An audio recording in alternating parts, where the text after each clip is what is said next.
Thank you for joining us again today in Daily Life Connections video talk time as we continue to explore who God is, how He works, and what difference that makes in our life.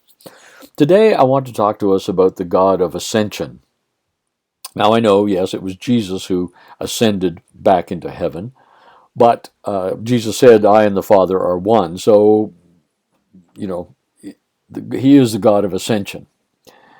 And we talk about the death of Christ a lot. We talk about the resurrection of Christ, but we don't talk a lot about the ascension of Christ. But it is an important part of the good news message. So let's talk about it for a few minutes. We know that in the Gospels it talks about how after he was risen from the dead and spent time with his disciples, as he was teaching them and blessing them one day, he was taken up into heaven. Now, it's interesting, it doesn't say he went away. It says he was taken up into heaven.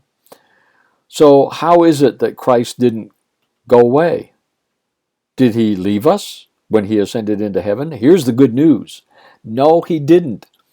In Ephesians chapter 2 and verse 6 it says, not only did he raise us up with him in resurrection, but he seated us with him in the heavenly realms.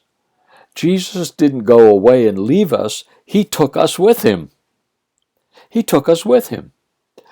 We are somehow seated in the heavenly places with Christ. We are somehow already there with him in a very real and secure way.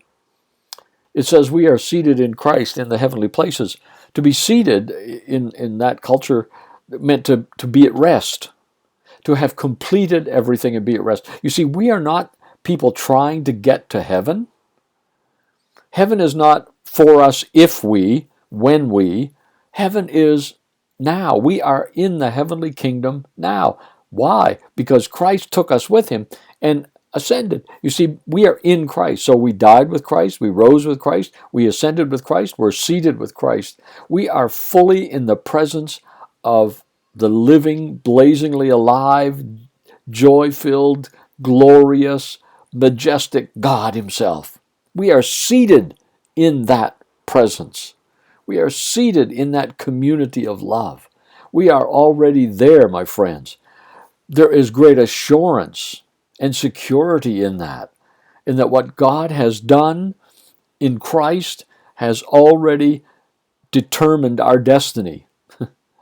We are with Christ in the heavenly realms. That is amazingly good news. We live in the authority and empowerment of the kingdom. Interesting, in a different way, in Colossians, Paul says that he has transferred us. Remember that wonderful passage in Colossians in 1 and 13?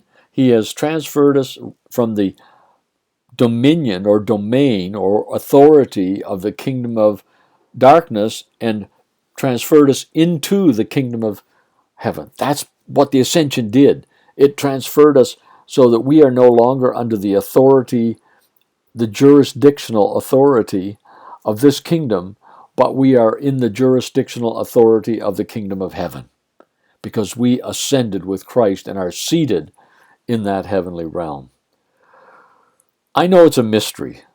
How can we be both there and here at the same time? Don't fully understand it, but I know it's true. So I encourage you today to think about the fact that you are already seated with Christ in the heavenly realms in the very presence of God himself, and relax and enjoy that this day. God bless you. We'll talk again tomorrow.